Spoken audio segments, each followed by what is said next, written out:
If marriage is a game show, I'm the guy who pressed the buzzer and got the wrong answer for 15 years. My name is Ethan Drake, and I thought I knew my wife Chloe until she left me stranded at Toronto Pearson Airport like yesterday's newspaper. I'm a software engineer, 40 years old, the kind of guy who fixes problems for a living. Unfortunately, the biggest problem in my life wore designer jeans and had a laugh that could shatter wine glasses. Chloe Drake, née Morrison, 37 years old, high-powered advertising executive, and apparently a master of psychological warfare. The whole mess started as what she called a girl's trip to Canada. Of course, I was invited as the ornamental husband, you know, the guy who carries the luggage and pays for dinner while pretending to enjoy conversations about skincare routines and office politics. "Come on, Ethan," Chloe had said, flashing that $1,000,000 smile that once made me forget my own name. "It'll be fun. Tessa and Marcy are bringing their husbands, too." Tessa Williams was Chloe's college roommate, a gossip maven who collected secrets like baseball cards. Marcy Chen was the group's master planner, the woman who could organize a military coup with nothing but a smartphone and a credit card. Together, they formed what I privately called the Trinity of Trouble. So there I was, standing at Gate 47 in Pearson Airport, boarding pass in hand, watching my wife and her friends giggle like teenagers while I waited in line. The flight to Vancouver was delayed, which should have been my first warning sign. Chloe kept checking her phone and exchanging looks with Tessa and Marcy. "Honey, why don't you grab us some coffee?" Chloe suggested, batting her eyelashes. "You know how I like it." I should have known something was wrong. Chloe never called me honey in public unless she wanted something. But I played the dutiful husband, trudging off to the overpriced airport cafe while she and her crew huddled together like conspirators. When I returned with 4 cups of coffee that cost more than my first car payment, they were gone. Not just moved to different seats, completely vanished. I checked the gate number twice, thinking maybe I'd misread the departure board. Nope, Gate 47, Vancouver flight, and I was standing there like a scarecrow holding coffee. That's when I heard the announcement, "Flight 247 to Vancouver is now boarding Group A passengers." I rushed to the counter, boarding pass ready, only to watch the gate agent's face scrunch up like she'd tasted sour milk. "I'm sorry, sir, but this ticket has been canceled," she said, her voice carrying that special blend of pity and annoyance reserved for confused travelers. "Canceled? By who?" She tapped her keyboard with the enthusiasm of someone who'd rather be anywhere else. "It shows here that Mrs. Drake canceled this reservation 3 hours ago." My phone buzzed. A text from Chloe. "Surprise! That was fun. Don't be mad. It's just a prank. See you in a few days." I stood there, coffee growing cold in my hands, watching the last passengers board the plane that was supposed to carry me to what I'd thought would be a relaxing vacation. Instead, I was stranded in Toronto with nothing but a suitcase full of summer clothes and a wife who thought abandoning me in a foreign country was hilarious. The gate agent cleared her throat. "Sir, is there anything else I can help you with?" I looked at her, then at my phone where Chloe's message glowed like a neon sign advertising my humiliation. Something shifted inside me, like a gear clicking into place in a machine that had been running wrong for years. "Actually, yes," I said, surprising myself with how calm I sounded. "Can you recommend a good hotel in Toronto?" She rattled off a few options, and I picked the most expensive one. If Chloe wanted to play games, I'd play, but I'd play by my own rules. Before we dive deeper into this story, I have one small request. Please subscribe, drop a like, comment, and hit that hype button to boost this channel so more people can discover these incredible Reddit stories. At the hotel bar that evening, nursing a whiskey that cost more than most people's lunch, I ignored 17 increasingly frantic messages from Chloe. Each one was a masterpiece of fake concern, mixed with barely concealed irritation that I wasn't playing along with her joke. "Ethan, where are you? This isn't funny anymore. Answer your phone." I'm starting to worry. The bartender, a guy named Rick, with arms like tree trunks and eyes that had seen everything, leaned against the bar. Rough day? My wife thinks abandoning me at an airport is comedy gold, I said, taking another sip. Rick whistled low. That's cold, man. What are you going to do about it? I stared at my reflection in the mirror behind the bar. 40 years old, thinning hair, glasses that made me look like an accountant, and a wife who thought I was a joke. But here's the thing about software engineers. We're problem solvers. And Chloe had just become a problem that needed solving. I'm going to teach her that some pranks have consequences, I said. Rick grinned. Now that sounds like a plan. My phone buzzed again. Another message from Chloe. Ethan, please call me. I'm getting scared. I turned off my phone and ordered another whiskey. Let her be scared. It was about time. For 5 days, I ghosted Chloe completely. Radio silence. No calls, no texts, no social media activity. I stayed in Toronto, exploring the city, eating at restaurants I actually wanted to try, and planning my counterattack. It was the most peaceful I'd felt in years. The beauty of being married to someone for 15 years is that you learn all their passwords. Chloe used the same one for everything. Princess 2024, with her typical lack of creativity. On day 3 of my Canadian vacation, I logged into her Instagram account from my hotel room and posted a carefully crafted message. Sometimes the best things in life are completely unexpected. Sarah, you've been such a wonderful surprise. Thank you for making me feel alive again. Then I sat back and watched the fireworks. Within an hour, Chloe's phone was probably melting from the incoming calls and messages. Her friends, her co-workers, her mother, everyone wanted to know who Sarah was and why Chloe was apparently having an affair. The comments on the post were pure gold. OMG, Chloe, who is Sarah? Girl, what about Ethan? This is so unlike you. Call me ASAP. I could practically hear the gossip mill grinding into overdrive. Tessa, the group's resident busybody, would be in heaven. Nothing made her happier than a scandal, especially when it involved her best friend. My phone, which I'd finally turned back on, immediately started ringing. Chloe's name flashed on the screen, but I let it go to voicemail. Then I listened to her message, and it was everything I'd hoped for. Ethan, what the hell is going on? People are calling me asking about some Sarah person, and there's a post on my Instagram that I didn't write. I know you're mad about the airport thing, but this isn't funny. Call me back right now. Her voice cracked on the last word. Good. Let her feel a fraction of what I'd felt standing alone at that gate.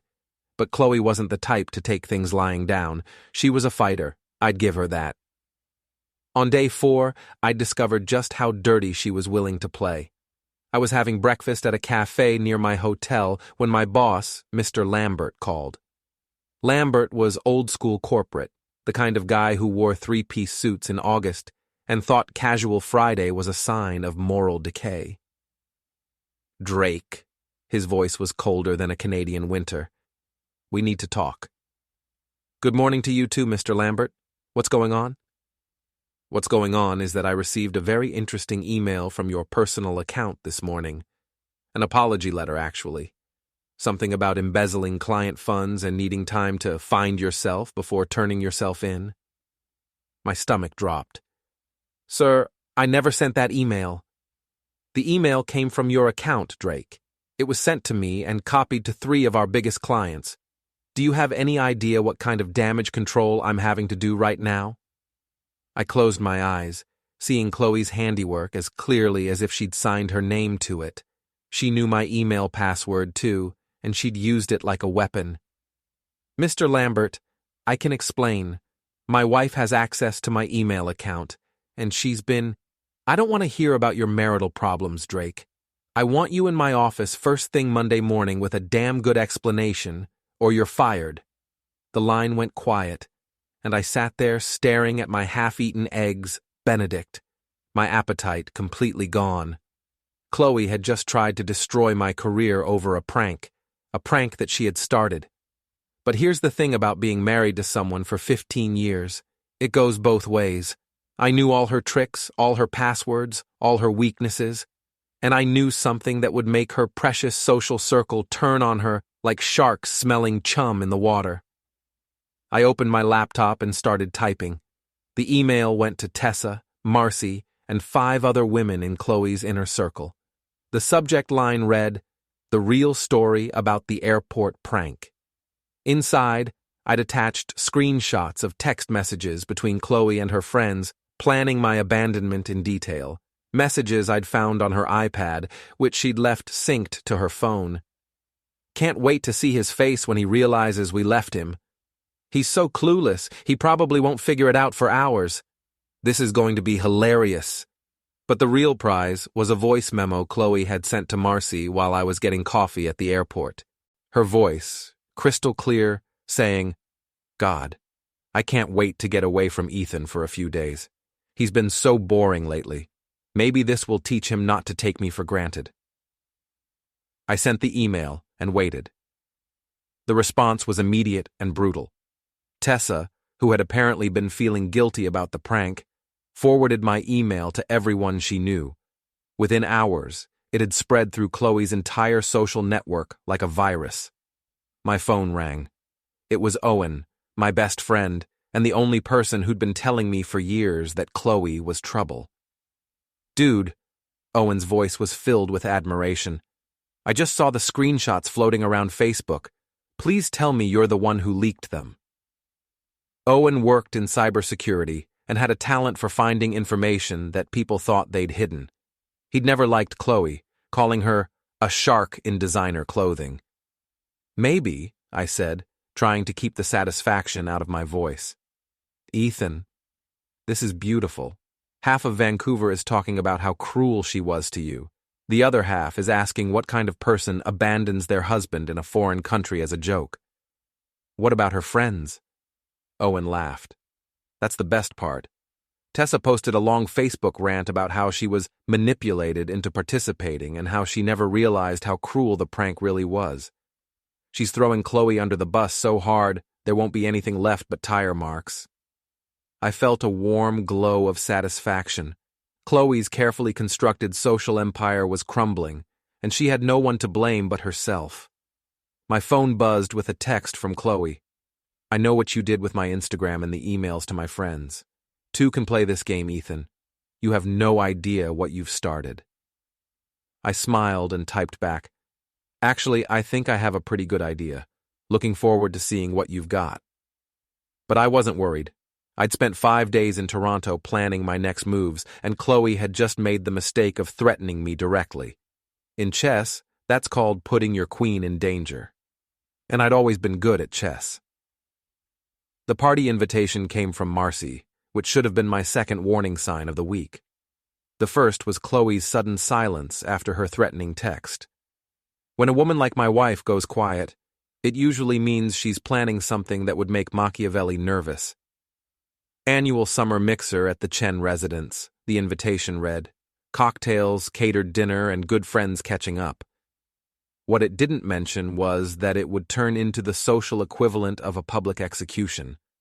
I'd flown back to Vancouver that morning, my extended Toronto vacation having served its purpose perfectly. The city felt different somehow, like I was seeing it through new eyes. Maybe it was because I finally understood that I didn't have to be the victim in my own life story. Chloe was waiting for me at home, sitting at our kitchen island like a prosecutor preparing for trial. She looked flawless, as always, hair perfectly styled, makeup immaculate, wearing a blue dress that probably cost more than most people's rent. But there was something different in her eyes. Something harder. "We need to talk," she said without preamble. "Hello to you too, darling," I said, setting down my suitcase. "How was Vancouver?" "Oh, wait, I wouldn't know." Her jaw tightened. "Don't be dramatic, Ethan. It was a harmless prank." "Harmless?" I laughed, and it came out harsher than I'd intended. "You left me stranded in a foreign country and then tried to get me fired when I didn't play along with your joke. That's your definition of harmless?" "You embarrassed me in front of everyone I know," she snapped. "That Instagram post, those text messages, you made me look like a monster." "I didn't make you look like anything, Chloe. I just showed people who you really are." She stood up, her heels clicking against the tile floor like gunshots. "You think you're so clever, don't you?" Poor little Ethan finally fighting back. "Well, congratulations. You've ruined my reputation, probably cost me clients at work, and turned my friends against me. I hope you're proud of yourself." "Actually, I am," I said, and meant it. Her smile was razor sharp. "Good. Because tonight at Marcy's party, you're going to fix this. You're going to tell everyone that you made the whole thing up, that you were hurt and lashed out, and that you're sorry for lying about me." "And why would I do that?" She pulled out her phone and showed me a series of photos. Bank statements, credit card receipts, emails, all doctored to make it look like I'd been siphoning money from our joint accounts for months. "Because if you don't, these go to the police, your boss, and everyone at the party tonight. Embezzlement is a serious crime, Ethan. You could go to prison." I studied the photos, impressed despite myself. They were good fakes, professional quality. Chloe had clearly called in favors from her advertising contacts. "Nice Photoshop work," I said calmly. "Very convincing." Her confidence flickered for just a moment. "They're not fake." "Sure they are. But you know what isn't fake?" I pulled out my own phone. This. The video was grainy, shot through the window of a downtown cafe, but the audio was crystal clear. Chloe's voice, talking to a man I didn't recognize. "Ethan has no idea about the Cayman account. I've been moving money there for months. Once the divorce is final, he'll be lucky to keep the house." Her face went white. "Where did you get that?" "Turns out you're not as careful as you think you are. You also might want to know that your friend Josh from the office has been very chatty about your lunch meetings. Apparently, you two have been planning quite the future together." Josh Petros. I'd suspected something was going on between them for months. He was everything I wasn't. Tall, charming, drove a classic BMW that he treated like a beloved pet. The kind of guy who wore expensive cologne and called women sweetheart without irony. Chloe's mask finally slipped completely. "You bastard. You've been spying on me." "I've been paying attention. There's a difference." She grabbed her purse and headed for the door. "This isn't over, Ethan. Not even close." "I'm counting on it," I said to her retreating figure. The party that evening was held at Marcy's house, a sprawling modern monstrosity in West Vancouver that looked like it had been designed by someone who thought more was always better. The guest list was Chloe's entire social circle, about 30 people who spent their time gossiping, networking, and pretending to like each other. I arrived fashionably late, wearing my best suit and a smile that felt like armor. Chloe was already there, holding court near the bar, probably trying to do damage control. She looked up when I entered, and I saw something like panic flash across her face. "Ethan!" Tessa rushed over, her voice dripping with false sympathy. "How are you holding up? That airport thing was just awful." Tessa was playing both sides as usual. She'd been one of the architects of the prank, but now she was positioning herself as my ally. Classic Tessa. "I'm doing great, actually," I said. "Really great." Marcy appeared at my elbow, looking nervous. "Can I get you a drink? Wine? Beer?" "Whiskey," I said. "Make it a double."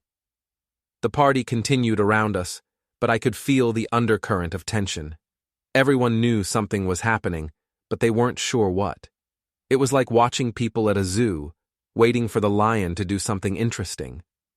I waited until after dinner, when everyone was loose from wine and gathered in the living room. Then I stood up and tapped my glass with a fork. "I'd like to say something," I announced. The room went quiet. Chloe, sitting across from me, looked like she was about to be sick. "I want to thank everyone for their support over the past week. It's been enlightening to see who my real friends are." I paused, letting my eyes sweep the room. "I also want to clear up some misconceptions about my wife." Chloe relaxed slightly, probably thinking I was about to deliver the apology she'd demanded. "See, some of you might think that abandoning your spouse in a foreign country is just a harmless prank. And maybe you're right. Maybe I'm being too sensitive." I pulled out my phone. but I think context is important. I pressed play on the video I'd prepared. Chloe's voice filled the room, clear as a bell. Ethan has no idea about the Cayman account. I've been moving money there for months. The silence was deafening. You could have heard a pin drop on Marcy's expensive Persian rug. That's not all, I continued, switching to another video. This one showed Chloe and Josh in what was clearly an intimate moment, kissing in the parking garage of her office building. Someone gasped. I think it was Tessa. So yes, I said, pocketing my phone. Maybe I overreacted to a simple prank. Or maybe I finally woke up to what my marriage really was. Chloe stood up so fast she knocked over her wine glass. Red liquid spread across Marcy's white tablecloth like a wound. Those videos are fake, she said, but her voice shook. Are they? I asked. Because Josh seemed pretty real when I talked to him yesterday. Very apologetic, actually. Said he never meant for things to go so far. That was a lie, but Chloe didn't know that. Her face crumpled, and for a moment, I almost felt sorry for her. Almost. You're destroying me, she whispered. No, Chloe. I'm just showing people who you really are. There's a difference. She looked around the room at faces that had gone from friendly to cold in the span of 5 minutes. These were her friends, her allies, her social safety net, and they were all staring at her like she was a stranger. I need some air, she said, and fled toward the patio. The room erupted in whispers the moment she was gone. I stood there, accepting condolences and support from people who had watched me get humiliated a week ago and done nothing. Through the patio doors, I could see Chloe on her phone, probably calling Josh, probably planning her next move. I smiled and ordered another whiskey. Let her plan. I was just getting started. Josh's BMW was parked outside his downtown apartment building like a shiny blue Target. A 2019 M3, pristine condition, the kind of car that screamed, I'm compensating for something. He washed it every Sunday and parked it in the same spot, under the streetlight where everyone could admire it. It was 3 a.m. when I made my move, armed with supplies I'd gathered from a late-night grocery store and a tackle shop. The security camera on the building had been conveniently malfunctioning for weeks, according to Owen, who'd done some reconnaissance for me. I started with the fish, 2 pounds of salmon heads and guts, courtesy of Granville Island Market's dumpster. The smell was already impressive, but it would get much worse in the morning sun. I spread it evenly under the car, paying special attention to the air intake vents. Next came the honey. 3 large bottles, poured directly into the air conditioning system through the intake vents near the windshield. It would take weeks to clean out, assuming Josh could even figure out where the smell was coming from. The glitter was my personal favorite touch. Industrial-grade craft glitter, the kind that sticks to everything and never comes off. I mixed it with corn syrup to make it extra adhesive, then painted it across the windshield in large, cheerful letters. Cheater. Finally, I left a note under his windshield wiper. Next time, pick a cleaner getaway car. E. By morning, Josh's precious BMW would be a glittery, honey-scented, fish-reeking monument to poor life choices. The thought made me smile as I walked back to my car. But Chloe wasn't done fighting. She'd spent the weekend after Marcy's party plotting her revenge, and on Monday morning, she struck back with surgical precision. I was in my office, trying to explain the fake embezzlement emails to Mr. Lambert, when my assistant knocked on the door. Mr. Drake, there's a woman here from HR. She says it's urgent. The woman from HR was Janet Morrison, a stern-faced professional who looked like she'd rather be anywhere else. She sat across from my desk with a folder thick enough to choke a horse. Mr. Drake, we've received some serious allegations about your conduct, she began. Your wife contacted us this morning with concerns about your mental health and recent behavior. I leaned back in my chair. What kind of concerns? She claims you've been stalking her, vandalizing property, and making threatening phone calls. She's also provided evidence that you've been accessing her personal accounts without permission. Janet opened the folder and spread out printed screenshots of my Instagram post, the leaked text messages, and what looked like a police report.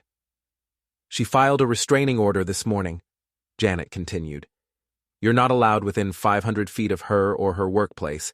She's also requesting that the company provide her with protection, given that you know her work schedule and habits. I stared at the papers, impressed despite myself. Chloe had turned my own tactics against me, painting herself as the victim and me as an unhinged stalker. It was brilliant, in a completely evil way. These allegations are false, I said calmly. Nevertheless, we have to take them seriously. You're suspended pending a full investigation. Security will escort you out. An hour later, I was sitting in my car in the parking lot, a box of personal belongings in my back seat, and a pink slip in my pocket. 15 years with the company, gone because my wife was better at playing victim than I was at playing chess. My phone rang. Owen. Dude, please tell me you saw the news. What news? Check Channel 7's website, right now. I pulled up the news site on my phone and immediately started laughing. The headline read, BMW owner's fishy situation goes viral. Below it was a video of Josh standing next to his ruined car, covered head to toe in glitter, trying to explain to a reporter what had happened. I just came down to go to work, Josh was saying, and my car was... It was like this. The smell is indescribable. There's glitter everywhere and something sticky in the vents. The reporter, clearly trying not to laugh, asked, Do you have any idea who might have done this? Josh's face turned red. I have my suspicions. The video's already got 50,000 views, Owen said. The comments are hilarious. Someone started a hashtag, glitterbombed. I watched Josh try to scrape glitter off his windshield while the reporter continued her questions. His expensive suit was ruined, his hair was full of sparkles, and his precious car looked like it had been attacked by a craft store. Owen, I said, you're a genius. I didn't do anything, but I may have sent the video to a few local news stations after someone posted it on social media. That afternoon, Josh's humiliation went national. The video was picked up by morning shows, late-night comedians, and social media influencers. Glitterbombed became a trending topic. Memes appeared featuring Josh's glitter-covered face with captions like, "When your side piece backfires," and "Karma is a sticky situation." But the real payoff came that evening, when I got a call from an unknown number. "You ruined my life."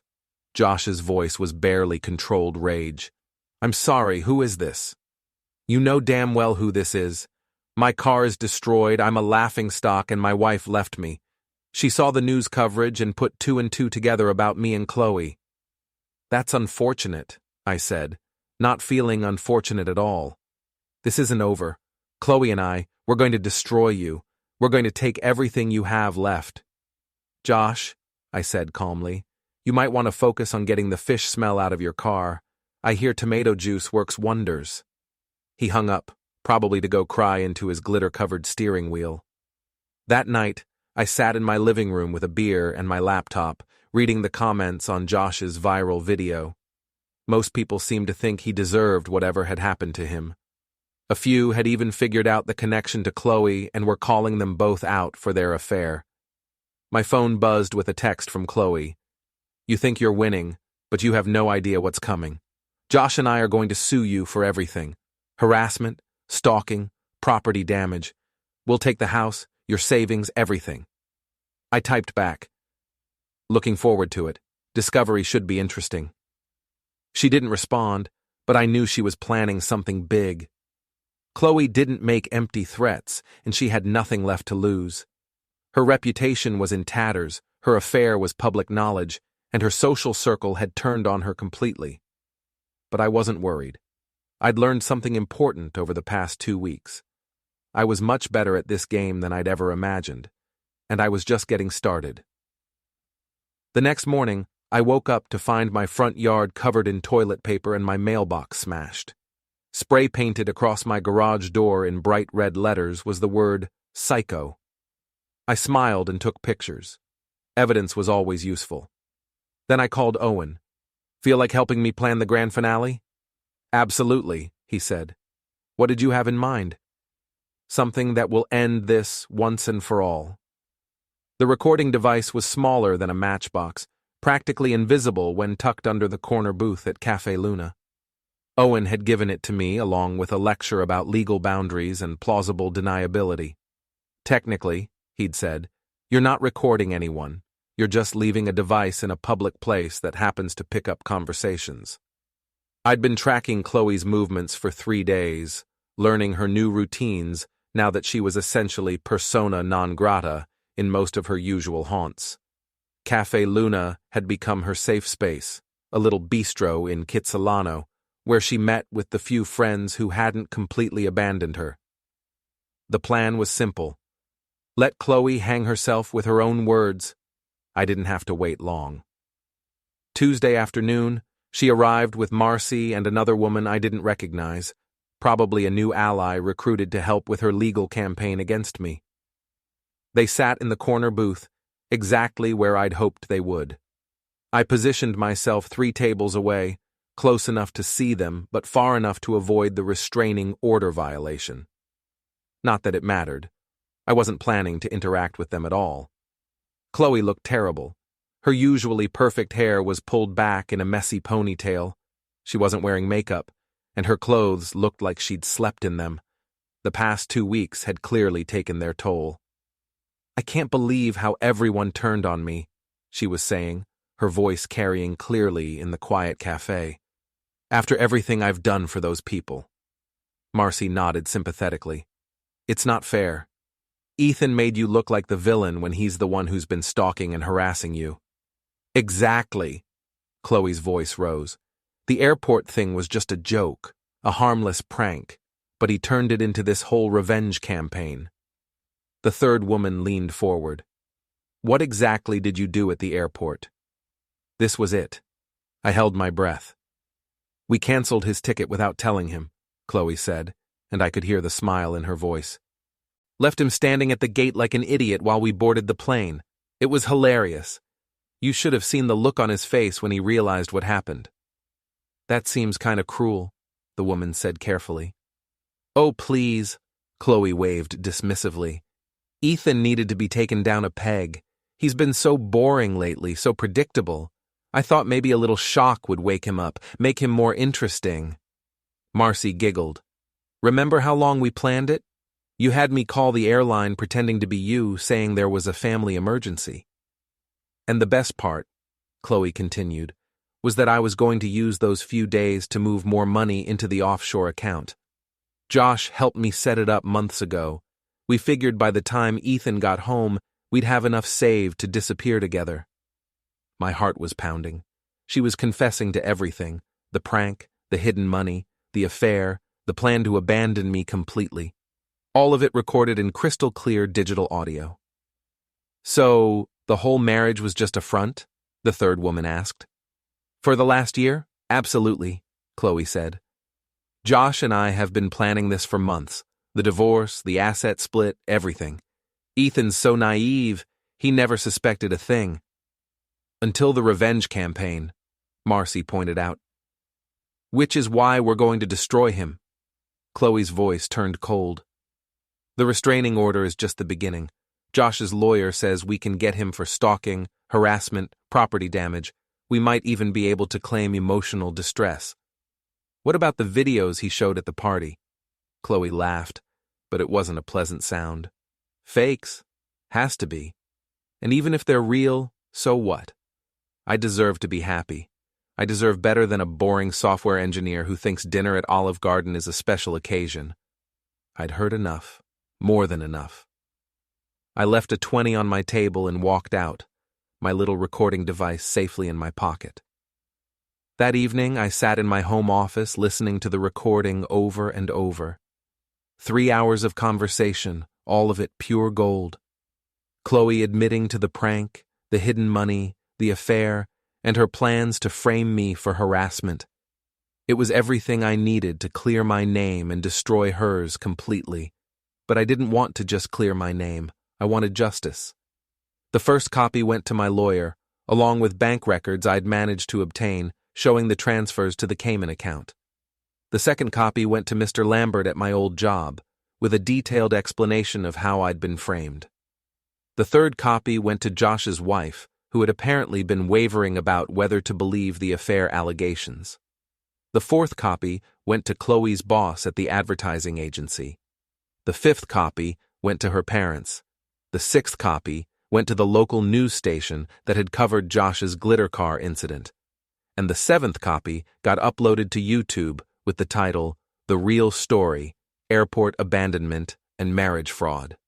I hit publish at exactly midnight, then went to bed and slept better than I had in months. By morning, my phone was ringing non-stop. The YouTube video had been viewed over 100,000 times and was climbing fast. The local news wanted interviews. My lawyer was calling with updates about criminal charges against Chloe for fraud. Mr. Lambert wanted me back at work immediately with a formal apology and a promotion. But the best call came from Chloe's mother. "Ethan?" Mrs. Morrison's voice was shaking with rage. "I just listened to that recording. I can't believe my daughter could be so cruel." "I'm sorry you had to hear it that way," I said. And I meant it. Mrs. Morrison had always been kind to me. "Don't you apologize for anything. Chloe is no longer welcome in our home. I've already called the bank to freeze the account we set up for her emergency fund. If she wants to run off with that man, she can do it without our help." The dominoes continued falling throughout the day. Chloe's advertising agency suspended her pending an investigation into her judgment and character. Josh was fired outright after his wife forwarded the recording to his boss. The restraining order was dismissed when my lawyer presented the evidence of Chloe's fraud and false accusations. By evening, I was trending on social media as the airport revenge guy. Memes were appearing with my face and captions like, "When your wife thinks abandonment is funny but karma disagrees." My phone buzzed with a text from an unknown number. "You've destroyed everything. My job, my family, my friends. I hope you're happy." I recognized Chloe's writing style, even from a burner phone. I typed back, "I didn't destroy anything. I just showed people who you really are." "This isn't over," came the reply. "Yes, it is," I wrote back. "But if you want to keep playing, I'm ready for round 2. She didn't respond. But I knew she was planning something desperate. Cornered animals always were the most dangerous. I just didn't know how desperate she was willing to get. The storm hit Vancouver like nature's own dramatic timing, all thunder and lightning and rain that turned the streets into rivers.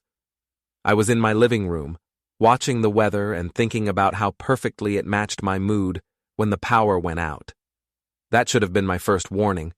I'd just lit a candle when I heard the sound, the soft scrape of the back door sliding open. Most people would have called the police immediately, but I knew exactly who was breaking into my house, and I'd been expecting this moment for days. "Hello, Chloe?" I called out, not moving from my chair. "Come on in. Bring your friends." Footsteps in the kitchen, whispered voices, the sound of people trying to be stealthy and failing miserably. I counted at least 3 sets of feet: Chloe, Josh, and probably Marcy. The 3 musketeers of stupidity, come to make one last desperate play. They appeared in my living room doorway like a bad community theater production of a home invasion.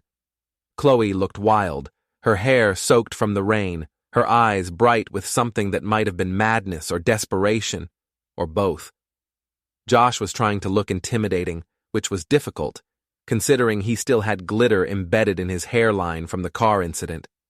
Marcy hung back, clearly having second thoughts about whatever plan they'd hatched. "Where are they?" Chloe demanded. "Where are what?" I asked pleasantly. "The recordings, the files, everything you've been using to destroy my life." I gestured around the room. "Feel free to look around. Though I should mention that my neighbor Owen is watching all of this on the security cameras I had installed last week." That was a lie, but they didn't know that. Josh stepped forward, trying to loom over me. We're not leaving until you delete everything and post a public apology admitting you made it all up. Or what? I asked. Or we make you, Josh said, which would have been more threatening if he wasn't covered in sparkles. I stood up slowly, and all three of them tensed. You know what? You're right. I should apologize. Chloe's eyes narrowed suspiciously. What's the catch? No catch. I've been thinking about this whole situation, and I realize I may have overreacted. After all, what's a little airport abandonment between spouses? What's a little embezzlement and adultery? What's a little breaking and entering? I walked over to my laptop, which was sitting open on the coffee table. In fact, I think the whole neighborhood should hear my apology. I clicked a button, and suddenly my voice was echoing from speakers throughout the house. But I wasn't speaking. I was playing the recording from the cafe, Chloe's voice crystal clear as she described the airport prank and her plans to steal my money. What the hell? Josh started. Oh, that's not all, I said cheerfully. I'm also live streaming this whole conversation to Facebook. Say hello to everyone, guys. I turned the laptop screen toward them, showing the Facebook Live interface with a viewer count that was climbing rapidly. Comments were already pouring in. OMG, is that the airport revenge guy? Are they seriously breaking into his house? Someone call the police. Chloe lunged for the laptop, but I was ready for her. I grabbed it and backed toward the kitchen, keeping the camera pointed at them. This is perfect, I said into the camera. Ladies and gentlemen, I present to you my soon-to-be ex-wife Chloe, her boyfriend Josh, and their accomplice Marcy, breaking into my home to intimidate me into silence. Turn it off, Chloe screamed. Why? This is the most honest you've been in months. Josh made a grab for me, but his expensive shoes had no traction on my hardwood floors. He slipped and went down hard, landing in a sprawl that sent my coffee table sliding across the room. The laptop went flying, but landed safely on the couch, still streaming. Josh down? I announced to the camera. That's what we call a technical foul in home invasion? The viewer count was over 2,000 now and climbing fast. The comments were a mixture of laughter, outrage, and people tagging the local police. Marcy was backing toward the door. This is insane. I'm leaving. Smart choice, Marcy, I said. Though you might want to hurry, I think I hear sirens. I was bluffing, but the storm was loud enough that they couldn't be sure. Marcy bolted for the back door. Chloe was crying now, mascara running down her face in black streaks. You're destroying me. You're destroying everything. I'm not destroying anything, I said, keeping the laptop camera focused on her. I'm just showing people who you really are. There's a difference. I loved you, she sobbed. I really did at the beginning. Maybe you did, but love doesn't abandon someone at an airport. Love doesn't steal money and plan to disappear. Love doesn't break into someone's house when the revenge doesn't go your way. Josh was trying to get to his feet, but he was having trouble with the combination of wet shoes and wounded pride. This is harassment, he mumbled. Actually, Josh, this is justice. There's a difference, though I understand the concepts might be confusing for someone who thinks sleeping with married women is a career move. The viewer count hit 5,000. Someone in the comments was posting the address and saying police were on the way.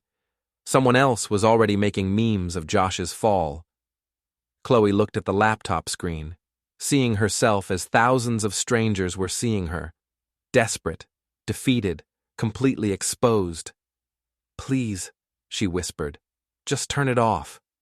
Why? So you can regroup and try again? So you can come up with a new plan to destroy my life? I shook my head. No, Chloe. This ends here, tonight, in front of everyone. And that's when the real police sirens started. The sound cut through the storm like a knife, growing louder as they approached. Chloe's face went white. Josh finally made it to his feet, but he looked like he was about to be sick. Game over, I said to the camera. Ladies and gentlemen, Thank you for witnessing the end of the worst marriage in Vancouver. Don't try this at home, but if your spouse abandons you at an airport, remember, revenge is a dish best served with glitter. The police knocked on my front door just as the viewer count hit 10,000. I kept the live stream running as I let them in, explained the situation, and watched them arrest Chloe and Josh for breaking and entering. The last thing I said to the camera before ending the stream was, "And that, folks, is how you turn a prank into a felony. Thank you and good night." The video went viral within hours. By morning, it had been viewed over 1 million times and had spawned countless reaction videos, news articles, and social media discussions about marriage, revenge, and the dangers of thinking your spouse is too boring to fight back. Chloe and Josh spent the night in jail. The charges included breaking and entering, attempted intimidation, and fraud related to the offshore account. Marcy, who had fled before the police arrived, was picked up at her house an hour later. I spent the night fielding interview requests from news stations, podcasts, and talk shows. Everyone wanted to hear from the airport revenge guy who had turned a cruel prank into a masterclass in poetic justice. But the best moment came the next morning, when my lawyer called with news that Chloe wanted to settle the divorce immediately, with no contest to my terms. She'd keep her debts and legal problems. I'd keep everything else. "She just wants it to be over," he said. "So do I," I replied, and for the first time in months, I really meant it. The storm had passed, the sun was shining, and I was finally free.